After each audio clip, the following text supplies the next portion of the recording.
السلام علیکم۔ مشتاق احمد یوسفی کی کتاب آب گم سے ایک اقتباس پیش خدمت ہے۔ کیا چھپکلی دودھ پلاتی ہے؟ مزاج کا بس ہمیشہ سے یہی رنگ رہا، جو ٹیڑھ اب اور سنک جب تھی وہ اب بھی ہے، کچھ بڑھ ہی گئی ہے۔ ایک قصہ ہو تو سناؤ۔ طالب علمی کا زمانہ تھا، وہ کوئی مافوق الفطرت کوڑ مغز نہیں تھے، میرا مطلب ہے اوسط درجے کے بالکل نارمل نالائق تھے۔ امتحان میں 3 مہینے رہ گئے تھے، دسمبر کا مہینہ، کڑکڑاتے جاڑے۔ انہوں نے کرسمس کے دن سے پڑھائی کی تیاری شروع کی اور اس طرح کی آنکھوں اور دماغ کو تراوت پہنچانے کے لیے سر منڈوا کے تیل سے سینچائی کی، جو 1 میل دور سے پہچانا جاتا تھا کہ اصلی سرسوں کا ہے۔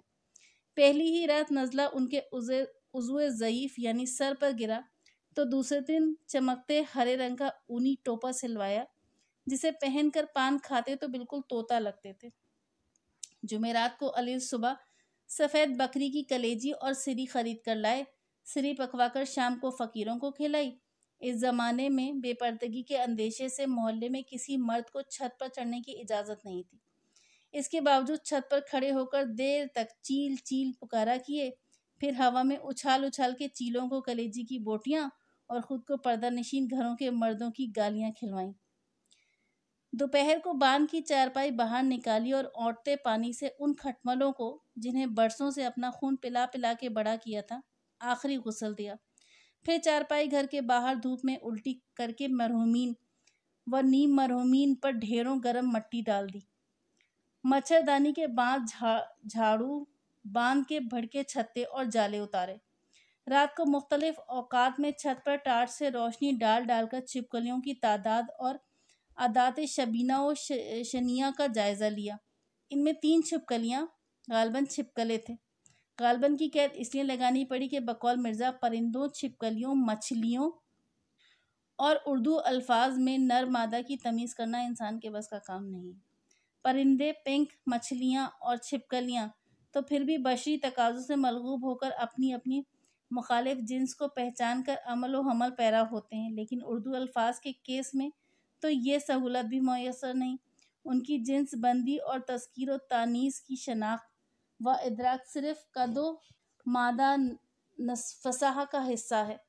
استاد جلیل نے کسی زمانے میں ایک محققہ رسالہ تذکیر و تانیث پر لکھا تھا، جس میں 7000 الفاظ کے طبعی معائنے کے بعد ہر ایک کے متعلق 2 ٹوک فیصلہ کر دیا تھا کہ مذکر ہے یا مؤنث۔ ساتھ ہی ان الفاظ کی نشاندہی بھی کر دی جن کی مشکوک جنس کے بارے میں اہل لکھنؤ اور دلی والے ایک دوسرے کا سر پھاڑنے کے لیے تیار ہو جاتے تھے۔ وہ 3 رنگین مزاج چھپکلے جن کے ذکر سے یہ بات نکلی، ٹراتے بہت تھے۔ رات بھر ڈبل ڈیکر بنے چھت پر چھٹے پھرتے تھے، جس سے پڑھائی اور ذہنی سکون میں کھنڈت واقع ہونے کا اندیشہ تھا۔ ان سب بدذاتوں کو اپنے کفیرے کردار کو پہنچانے کے لیے وہ ایک دوست سے ڈائنا ایئر گن مانگ کر لائے، مگر چلائی نہیں، کیونکہ بقول ان کے لبلبی پر انگلی رکھتے ہی خیال آ گیا کہ ان میں تو کئیوں کے دودھ پیتے بچے ہیں۔ میں نے ٹوکا کہ یار، چھپکلی اپنے بچوں کو دودھ نہیں پلاتی۔ بولے تو پھر جو کچھ بھی پلاتی ہے وہی سمجھ لو۔ چھت کی جھاڑ پھونچ کے بعد دیوار کی باری آئی۔ لکھنے کی میز کے اوپر ٹنگی ہوئی مادھوری کجن اور سلوچنا ایکٹریسوں کی تصویریں ہٹائیں تو نہیں مگر الٹی کر دیں۔ خود کو راہ راست پر رکھنے اور خدا کا خوف دلانے کی غرض سے ان کے بیچوں بیچ اپنے والد گرامی، جو بڑے جلالی اور ہت چھوٹ بزرگ تھے، فوٹو ٹانگ دیا۔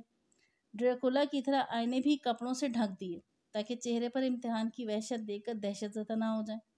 ان کے دوست ہری پرکاش پانڈے نے امتحان کے زمانے میں نیک چلن رہنے اور برہمچاریہ کا بڑی سختی سے پالن کرنے کی تاکید کی، جو سراسر غیر ضروری تھا، اس لیے کہ ان کی اور ہماری نسل کے لیے یہ بد چلنی پرابلم نہیں، دلی آرزو تھی۔